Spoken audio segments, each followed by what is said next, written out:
Friends, हाल ही में एक film release हुई है लापता लेडीज, जो काफी चर्चित भी हुई और सफल भी रही। पर बहुत कम लोग यह बात जानते होंगे कि यह फिल्म फेमस बंगाली निर्देशक ऋतुपर्णो घोष की फिल्म नौका डूबिया पर आधारित है। फिल्म नौका डूबी को हिंदी में डब करके कश्मकश के नाम से सुप्रसिद्ध निर्माता निर्देशक सुभाष घई ने रिलीज किया था। इस फिल्म में प्रसन्नजीत, राइमा इन, रिया सेन और जीशु सेन गुप्ता हैं। नौका डूबी दरअसल गुरुदेव रविंद्रनाथ टैगोर के उपन्यास पर आधारित है, लेकिन लापता लेडीज को इनके राइटर और फिल्म मेकर ने अपनी खुद की क्रिएटिविटी बताया है। खैर, हिंदी फिल्म इंडस्ट्री के लिए ये कोई नई बात तो है नहीं। यहाँ के ज़्यादातर फिल्म मेकर्स और उनकी इन्हीं करतूतों की वजह से हमारे भारतीय सिने जगत का नाम हॉलीवुड की तर्ज पर बॉलीवुड बन गया। आज ना चाहते हुए भी हमें इस नाम को स्वीकार करना मजबूरी है। लेकिन जो भी सेंसिबल फिल्म मेकर्स हैं या उच्च कोटि के कलाकार हैं, जैसे कि मणिरत्नम, अपर्णा सेन, राजकुमार हिरानी, संजय लीला भंसाली, एस राजामौली, अमिताभ बच्चन, शाहरुख खान, आमिर खान, अजय देवगन इत्यादि ने हमेशा से इसी बात का समर्थन किया है कि हमारी फिल्म इंडस्ट्री भारतीय सिने जगत के नाम से पहचानी जानी चाहिए, न कि बॉलीवुड के नाम से। दोस्तों, यहाँ हम आपको यह बताते चलें कि महानायक अमिताभ बच्चन ने अपने ब्लॉग्स के जरिए इस बात पर हमेशा जोर दिया है कि उन्हें बॉलीवुड टर्मिनोलॉजी से ऑब्जेक्शन है। वैसे बहुतों को यह लगता है कि बॉलीवुड नाम हमें हॉलीवुड ने दिया है ताकि वो हमारा मजाक बना सकें, पर यह सच्चाई नहीं है। हकीकत तो ये है कि बॉलीवुड नाम हमें हॉलीवुड ने नहीं, हमारी अपनी पत्रकार कौम ने दिया है, जिसकी शुरुआत हुई थी 70 के दशक में। उस वक्त मुंबई बॉम्बे के नाम से जानी जाती थी, तो पत्रकार कौम ने बॉम्बे के बी और ओ को हॉलीवुड के साथ मिक्स करते हुए बॉलीवुड कहना शुरू कर दिया, और यहाँ से सफ़र शुरू हुआ बॉलीवुड का। सुभाष घई ने अभी कुछ समय पहले एक इंटरव्यू के दौरान कहा था, उसकी वजह मैं आपको बताता हूँ। ये जो बॉलीवुड कहा गया है, ये गाली दी थी हमको किसी ने।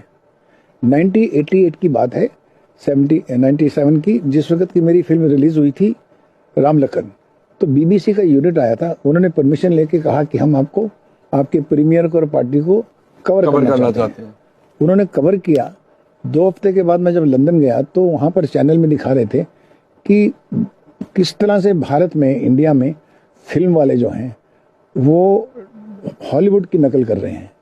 उन्होंने क्या किया कि हमारी जो लेडीज थी उनके शूज, उनके पर्स, उनका हेयर स्टाइल सब शूट करना दिखाए, वैसे शॉट दिखाए, और जैसे प्रीमियर हो रहा है तो उन्होंने इंटरकट के दिखाया कि हॉलीवुड में ऐसे प्रीमियर होता है, हॉलीवुड की लेडी ऐसे, बिल्कुल कि ये टोटल कॉपिस्ट हैं इंडियन लोग, ये बिल्कुल नकलची लोग हैं।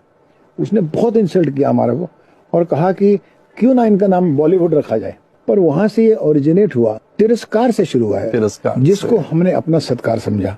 ये बात मुझे बहुत दुख की कहनी पड़ती है, और मैं हर एक से ये रिक्वेस्ट करूंगा, याद रखिए कि जब आप बॉलीवुड कहते हैं, आप अपने आप को नकलची बंदर कहते हैं, कॉपिस्ट बोल रहे हैं। कि बॉलीवुड नाम का चलन उनकी फिल्म राम लखन के वक्त से आया, क्योंकि लोगों को, खासकर वेस्ट के लोगों को, वो हॉलीवुड के स्टाइल की मूवी नजर आई।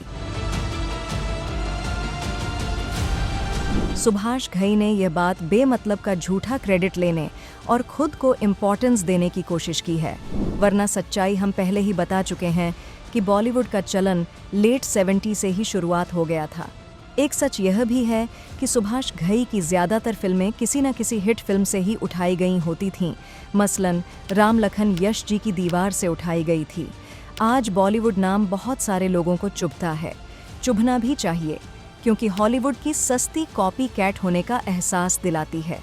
दूसरे शब्दों में कहा जाए तो बॉलीवुड सम्मान का नहीं, तिरस्कार का और अभिशाप का पात्र नजर आता है।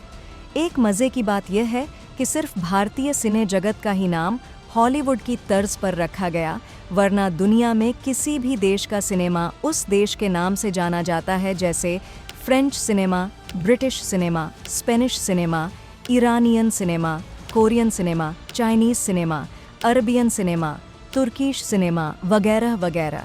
हर देश का सिनेमा उस देश की पहचान से जाना जाता है, सिवाय भारतीय सिनेमा के, जिसने खुद के ऊपर बॉलीवुड का लेबल लगा लिया। वैसे यह कहना बेमानी होगा कि बॉलीवुड महज सस्ती पत्रकारिता की देन है। इसके लिए हमारे फिल्म मेकर्स भी उतने ही जिम्मेदार हैं, जिन्होंने किसी नकलची बंदर की तरह हॉलीवुड की न केवल कॉपी की, चोरी की, बल्कि उसे बेशर्मी से खुद का क्रिएशन भी बता दिया। ये जानकर आपको आश्चर्य होगा कि इन लोगों ने किस बेदर्दी से हॉलीवुड मूवीज़ को कॉपी किया और उसे अपने नाम से बेचकर बहुत दौलत कमाई। जैसे फिल्म गजनी मेमेंटो की कॉपी थी, कांटे रिजर्वेयर डॉग्स की कॉपी थी, सरकार गॉडफादर से पिक की गई, डर और अंजाम केप फियर से उठाई गई, दीवानगी प्राइमल फियर की कॉपी थी, तो मर्डर अनफेटफुल से मारी गई थी। बॉलीवुड नाम का यह मर्ज देश के दूसरे हिस्सों में भी चला गया है, जैसे कि दक्षिण भारतीय सिनेमा को कहा जाना लगा कॉलीवुड, बांग्ला सिनेमा को कहा जाना लगा टॉलीवुड। ये सभी नाम बेहद शर्मनाक और अपमानित करने वाले हैं। उम्मीद करते हैं आने वाले दिनों में हमारे क्रिएटर्स खुद का क्रिएट करें और हमें, हमारे देश को अपनी पहचान दें, ताकि हमें बॉलीवुड नहीं, भारतीय सिने जगत के युग में जीने का अवसर मिले। वीडियो पसंद आया हो तो हमें लाइक, सब्सक्राइब और शेयर ज़रूर करें।